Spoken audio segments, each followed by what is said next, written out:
I have a breathtaking idea. Why don't you do a frickin' video on intervals? Intervals? Intervals? Intervals. Intervals. Intervals. Intervals. Intervals.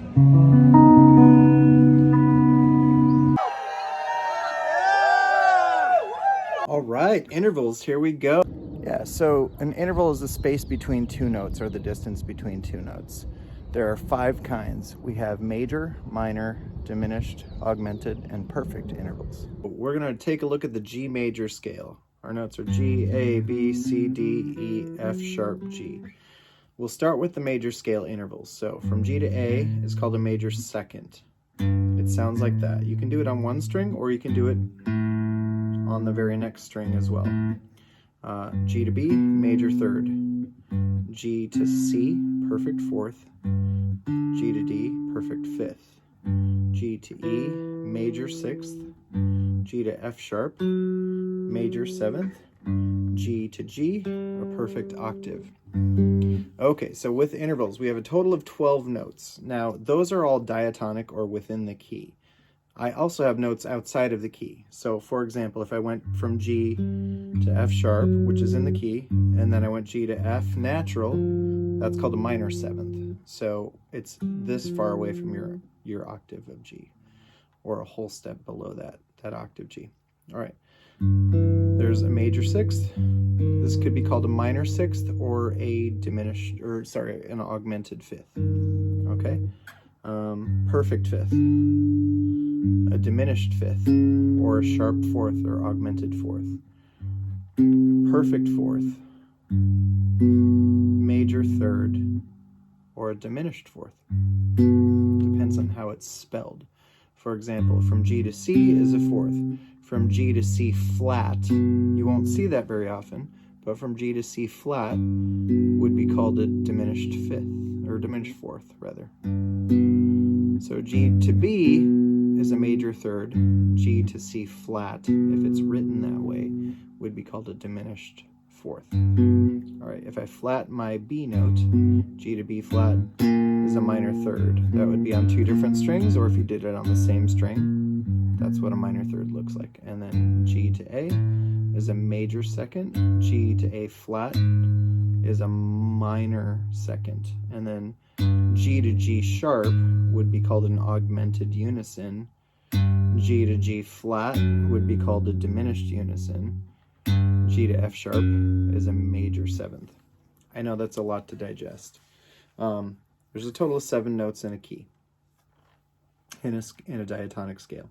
Okay, so now let's talk about what perfect, major, minor, diminished, and augmented intervals are. So there's 5 kinds. All right, so a perfect interval can't become major or minor. So if I go from G to G, and I diminish that, if I call that a G flat instead of an F sharp, so G to G flat up here, that would be called a diminished octave. If I go to G here, and then I sharp this G, so that would be G to G sharp, 1 octave higher, that would be called an augmented octave. Okay, because they're still G notes, they're both G notes. Now if I go from G to F sharp, that's going to be called a major seventh. If I lower that seventh by a half step, that's called a minor seventh. Okay, good. So I went over all 12 notes as they relate to that G. So G to A flat would be called a minor second. G to A natural would be called a major second. G to B flat, a minor third. G to B, a major third. G to C, perfect fourth. G to C sharp would be an augmented fourth. G to D would be a perfect fifth. G to D flat would be a diminished fifth. G to E would be a major sixth. G to E flat would be called a minor sixth. G to D sharp, or D sharp here, would be called an augmented fifth.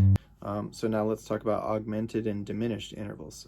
So if I'm going to have to go outside of the key of G here for a second. So if I go from G to A flat, that's a minor second. Okay? So now if I invert that, I'm going to go from A flat to G. That's going to be a major seventh. So a major seventh going up, or a minor second down. So from A flat down to G is a minor second. From A flat up to G is a major seventh. So minor second, major seventh. Good. All right, now G to F, minor seventh. G to F sharp, major seventh. G to G, perfect octave. Okay, here's another cool thing about intervals. When you invert an interval, those two numbers add up to 9. So let's go up an octave here. Here's a G, or a couple octaves. And then here's a B below that. That's called a sixth. The reason it's called a sixth is because they're 6 notes away from each other in the scale. So if I count up a G scale starting on B, B, C, D, E, F sharp, G. So that's one, counting inclusively, 1, 2, 3, 4, 5, 6. Those notes are 6 notes apart. If I take this G one octave lower, I get a G right here. Okay, so remember I said any interval plus its inversion adds up to 9. Okay, so if I invert this, meaning I'm going to move this G instead of above my B here, I'm going to move it below my B. So I flipped it. That is a major third, and then this is a minor sixth. So let's talk about that for 1 second. When you invert an interval, any interval plus its inversion adds up to 9. That's always the case. There are very few absolutes in music, so we take those when we can get them. Also, a major interval, when you invert it, becomes a minor interval. A minor interval, likewise, becomes a major interval when you invert it. So I take this minor sixth, I invert it, it becomes a major third. Perfect intervals stay perfect. Augmented intervals become diminished. Diminished intervals become augmented. So let's explore that a little further. For example, like here is an A note, and then a sixth below that is a C note. If I'm staying in this, still in the key of G. All right, so if I count, remember inclusively, C, D, E, F sharp, G, A. So 1, 2, 3, 4, 5, 6. That's 6 notes apart, all right? And then if I invert that, so I'm going to move my A down an octave. So now I got a C there and an A below it. That's a minor third. From the C up to A is a major sixth. So any interval plus its inversion adds up to 9. Major intervals become minor when you invert them. Okay, so now perfect intervals. From G to C, for example, that is a perfect fourth. So if I count up my G scale, 1, 2, 3, 4, it's my fourth note of a G scale. It's also the fourth note of a G minor scale, G, A, B flat, C. So it's still a perfect fourth there. If I invert that fourth, meaning I'm going to move my G note, instead of it being a fourth below my C, it's going to be a fifth above my C. So if I count from C, C, D, E, I'm staying in the key of G, so F sharp, G. So 1, 2, 3, 4, 5. So if I go from C up to G, 1, 2, 3, 4, 5, that goes up a fifth. Or if I go from C down to G, 1, 2, 3, 4, that's going down a fourth. And remember, perfect intervals stay perfect. So from C down to G is a perfect fourth, C up to G is a perfect fourth. Okay, so major intervals become minor, minor intervals become major, perfect stay perfect. So now let's talk about augmented and diminished intervals. Okay, so if I go from G to D sharp, that's called an augmented fifth. Okay, that's one way I could explain that. It could also be a minor sixth. All right, and then if I go from that D sharp up to G, it's going to be a diminished fourth. So any interval plus its inversion adds up to 9. So if I go from G up to D sharp, D is my perfect fifth. If I augment that distance, it's moving it 1/2 step farther away from my G. So it's increasing that distance. All right, So here is G sharp to D sharp, or D sharp up to G sharp, sorry. And if I lower my G sharp down to a G natural, I'm diminishing the distance between those two notes. So that's where we get the term diminished intervals. How's that going to help me? Okay, so that is a whole lot of stuff about intervals. The things that I try to teach are, as far as theory goes, are completely for practical reasons. Like, I don't want to get into heady theory that is just intellectual. Everything is super, super useful that I talked about. If you're trying to learn a song and you know that to go from this note to this note sounds like that, and then you hear this note in the song and you go, I want to hear that other note, your fingers know where to go because you've practiced that and you've identified that and named that thing. So it's a thing is much less scary if we can name what it is. And you can sing that as well.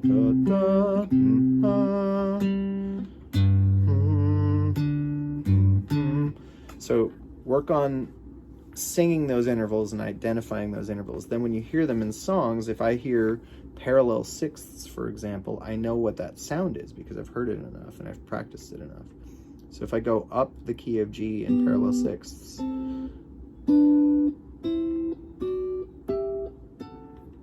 those are all the interval of a sixth, and they're all in that scale or diatonic to that key. So G, A minor, B minor, C, D, E minor, F sharp, diminished G, and then back down the same way.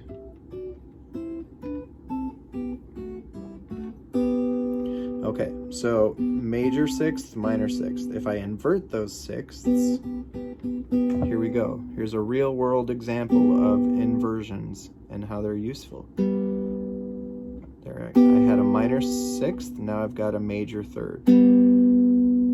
I had a major sixth, now I have a minor third here. Are you seeing the pattern now? I messed that one up, sorry. Yeah. Then.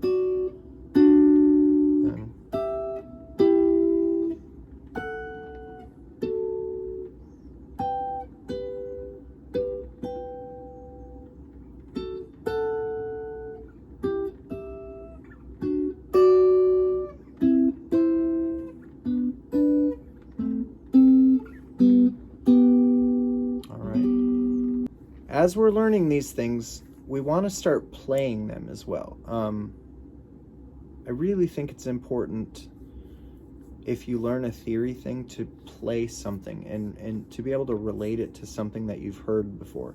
So if I think of those parallel sixths, for example, there's a song called Wanted Dead or Alive by Bon Jovi. You have this.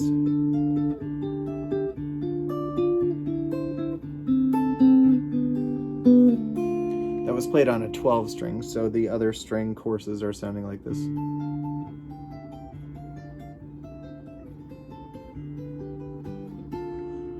You put them together, it'll sound like the song. But anyways, those are sixths in the key of D minor. Sorry, so you got essentially this is part of a D minor chord up here, or part of an F major chord. They both have that. But since you have a D bass note, it's going to sound like D minor. Alright, and this is also a D minor here, and a C chord, A minor with a D bass, G major. You could go to G minor, but...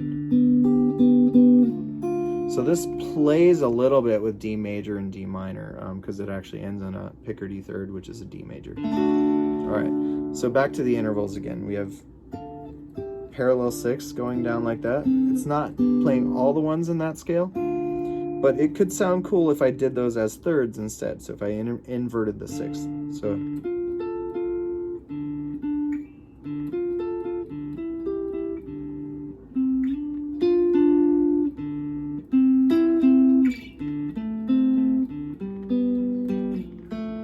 you hear how that works with.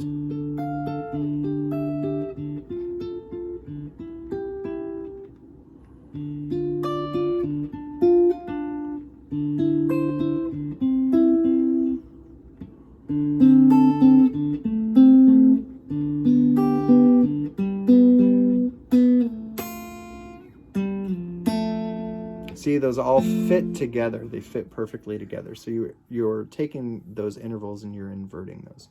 So that's an actual example of taking something that somebody else wrote and then inverting that interval and using it in a different way. All right. I know it was a very long lesson, covered a lot of ground. Feel free to pause, go back over parts that didn't make sense. But take some time playing those things. If you know the major scale already, G, A, B, C, D, E, F sharp, G, start ear training by being able to identify the sound of those intervals. There's a perfect fourth, a major third, major second, perfect fifth, major sixth, major seventh, perfect octave. And the major scale is a great way to start identifying intervals and getting better with your ear. Pretty soon what we want is to be able to hear chord progressions.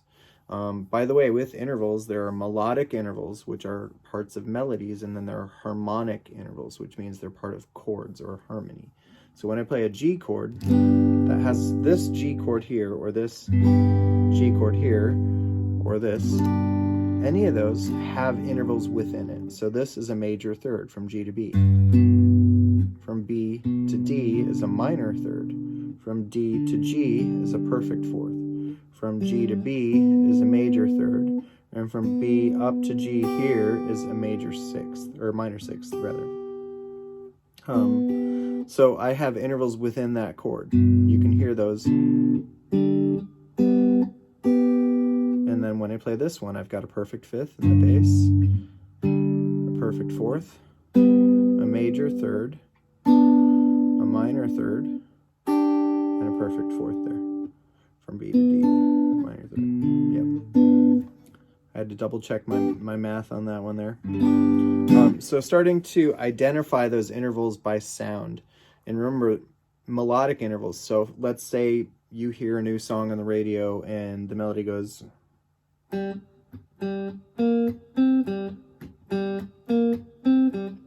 If you hear that, you go... It sounds like it starts on an open string. Open strings have a different timbre or tone to them. And then if you go up a minor third, da, da, da, which will sound like a lot like, Mission Impossible, right? So anyways, so yeah, you're hearing the distance between that note and that note. Da, da, da, da, da, da. And then from there to there is a major second. So you have a minor third and a major second making that little dun, dun, dun, dun, dun. All right. So there is my lesson for today on intervals. It took a little bit to put this together just because there's so much information. And I know it's really dense. I would really encourage you to start training your ear with the intervals. Start being able to hear those and practice those regularly so that they are familiar and then you know what they're called to. If you know what a minor third sounds like and you know what it's called and you can play it in different places on your instrument, every time you hear that, it's going to be a familiar thing. And by really getting to know that thing, then you can realize, okay, if a minor third sounds like that, a major third is just a little bit of a wider interval. So instead of it going, it goes, so that sounds different. Da, da, da. It's a little bit more. Less. More. All right. Cool. All right. Have a great day. If you haven't already, hit that bell, like, subscribe, and share. It really helps the channel to grow. I appreciate you watching. I'll see you next time. Thanks.